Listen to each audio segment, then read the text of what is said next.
Hi, I'm Laura Hodson, founder, president, and CEO of NowCorp.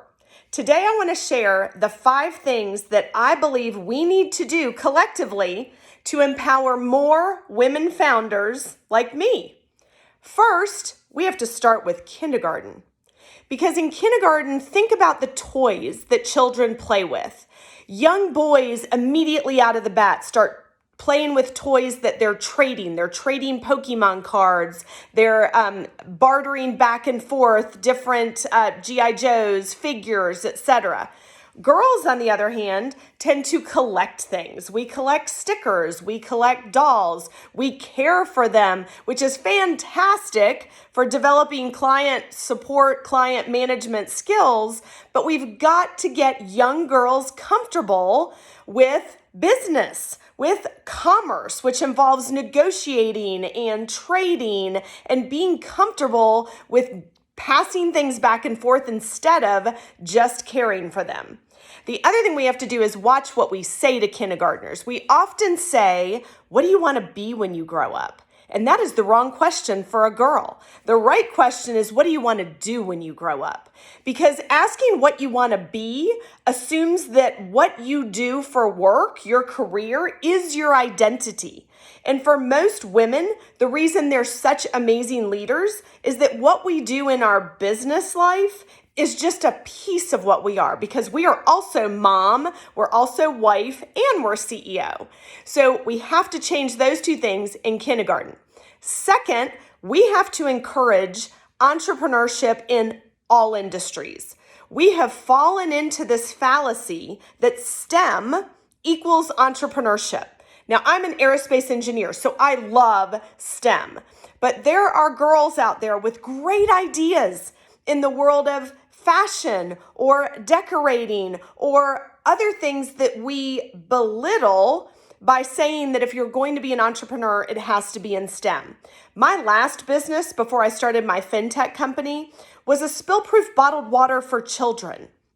And I had such a hard time getting anybody to help me, whether it was from the investing community or the incubators, because we weren't a high-tech company. We have got to be more inclusive, not only of founders, but of the industries that they want to pursue their passion in. Third, we have to literally cut the crap on the image of entrepreneurship.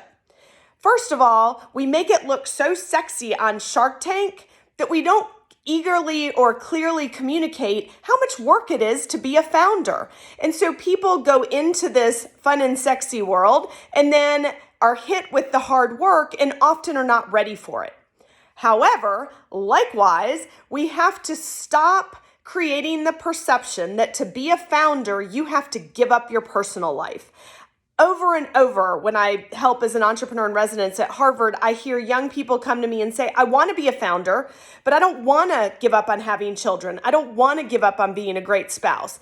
And you know what? You don't have to.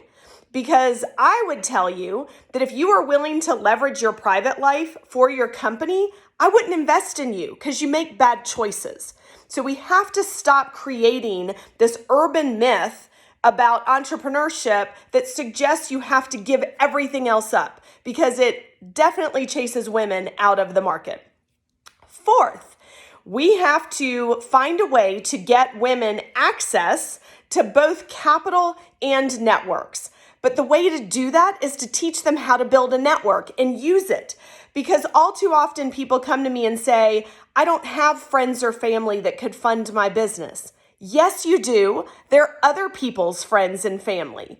You can use other people's networks as long as you build the confidence to reach out to people with no specific ask, to build relationships so that over time, their friends and family become your friends and family. And number 5, and perhaps the most important, is we all have to get a new lens and watch the words that we use. Every time I speak at a conference, someone says to me, "How did you deal with the challenge of being the only female in your aerospace engineer program?" And you know what? It's the wrong question, because I don't view being the only female as a challenge. It was my superpower, because being the only female, I stood out. I could make a difference. I could get people to listen to me. I was memorable. And if you use that to your advantage, being a female, being different, it can be your superpower if you let it. But all too often, the world conditions us to believe that if we walk into a room and we're the only female, that is a challenge to be overcome. Here's the reason the lens is so important. If I'm focused on a tree outside and I'm focused really intently, I don't see the glass in the window at all. But the minute I focus on the glass, the tree becomes blurry and I'm focused on the obstacle. We have to change our lens to view being a female founder as a superpower and use it for what it absolutely can be. So again, I'm Laura Hodson, and those are my 5 things that I think we all need to do to empower more women founders like me.